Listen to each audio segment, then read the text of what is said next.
بسم اللہ الرحمن الرحیم۔ تو دوستو آج ہم اس ویڈیو میں بات کرنے والے ہیں میرے ہم سفر ڈرامے کی۔ تو دوستو میرے ہم سفر ڈرامے کی 34 قسط کی ہم آپ کو پوری ڈیٹیل بتائیں گے۔ تو دوستو جیسا کہ آپ کو پتا ہے کہ حالہ پریگننٹ ہے اور یہ ہاسپٹل میں داخل ہے۔ جیسے ہی حالہ کی تھوڑی سی طبیعت سدھر جاتی ہے تو حالہ اپنی بہن کے مریم کے ساتھ بہت زیادہ باتیں کرتی ہے اور ان کے پاس حمزہ بھی بیٹھے ہوتے ہیں۔ تو حالہ اپنی بہن مریم سے کہتی ہے کہ میں نے کبھی اپنے بارے میں نہیں سوچا، آج میں اپنے بارے میں سوچنا چاہتی ہوں۔ تو مریم پوچھتی ہے کہ تم کیا اپنے بارے میں سوچنا چاہتی ہو؟ تو حالہ نے کہا کہ جو میرے لیے بہتر ہو میں وہ سوچنا چاہتی ہوں۔ تو مریم نے کہا کہ کیا تم سوچ رہی ہو؟ تو حالہ نے کہا کہ میں حمزہ کے گھر نہیں جاؤں گی، میں صرف اپنے بابا کے ساتھ جانا چاہتی ہوں۔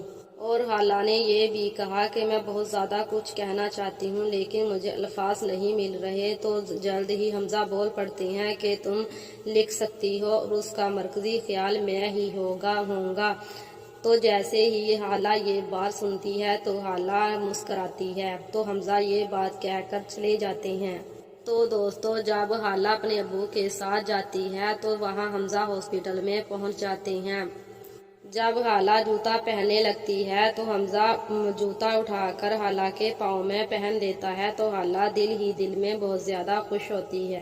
تو حالہ اپنے ابو کے ساتھ چلی جاتی ہے اور وہ ڈپارٹمنٹ اس کے ابو کے کسی دوست کا فیضی کا ہوتا ہے۔ تو وہاں ایک بیڈ ہوتا ہے جس پر چاکلیٹ کلر کا بیڈ شیٹ بچھایا ہوتا ہے جو حالہ کو بہت زیادہ پسند ہے۔ اور حالہ بہت زیادہ خوش ہوتی ہے یہ سب دیکھ کر کہ میں نے یہ کہیں غلط تو نہیں کر دیا، حمزہ کے ساتھ گھر جانے سے انکار کر دیا اور میرا حمزہ کے بنا بالکل بھی دل نہیں لگ رہا۔ اور یہ بھی کہتی ہے کہ جمعے والے دن وہ شلوار اور قمیض پہنتے تھے، میں ان کی مدد کیا کرتی تھی۔ تو مریم کہتی ہے کہ آج تو جمعرات ہے۔ تو حالہ مریم سے کہتی ہے کہ میرا دل کر رہا ہے میں حمزہ کو فون کروں۔ تو مریم کہتی ہے اگر آپ کی حمزہ کو اتنی فکر ہوتی تو وہ خود بھی آپ کو کال کر سکتے تھے، آپ چھوڑو آپ اپنا ناشتہ کر لو۔ اور حالہ کا بالکل بھی دل نہیں کرتا ناشتہ کرنے کے لیے۔ تو اس کے بعد حمزہ اپنے گھر ہوتا ہے تو حمزہ کی ماں شاہجہان حمزہ کے پاس پہنچ جاتی ہے اور حمزہ کو کہتی ہے کہ تم ابھی تک آفس نہیں گئے۔ تو حمزہ کہتا ہے کہ میرا بالکل بھی دل نہیں کر رہا آفس جانے کے لیے۔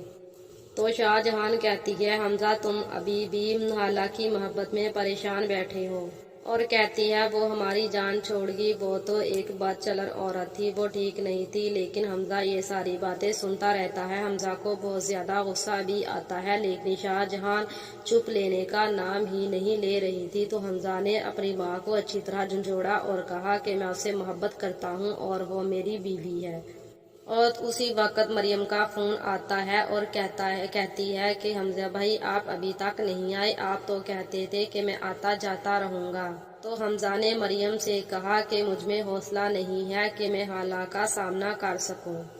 تو مریم کہتی ہے حمزہ بھائی آپ کہاں ہو؟ وہ کہتا کہ میں راستے میں ہوں، بس میں آ رہا ہوں، اگر حالہ کو کچھ کھانے پینے کی کوئی اور چیز کی ضرورت ہے تو آپ مجھے بتا دیں۔ تو دوستو اب ہم بات کرتے ہیں حمزہ کی بہن رومی کے بارے میں۔ وہ وقاص سے پیار کرتی ہیں، یہ سارا شاہجہان کو پتا ہے لیکن شاہجہان کہاں کسی کی بات مانتی ہیں، وہ تو بس اپنے غرور میں رہتی ہے۔ شاہجہان رومی کو مارتی ہے اور کہتی ہے کہ آج کے بعد تم اگر اس لڑکے سے ملی تو برا نہیں ہوگا، تمہارے باپ کی اس شہر میں اتنی زیادہ عزت ہے، اگر تمہیں کوئی دیکھ لیتا تو پھر تم جو اس کے ساتھ پانی پوری کھانے جاتی ہو۔ جیسا کہ آپ کو پتا ہے کہ شاہجہان بہت تیز دماغ کی ہے۔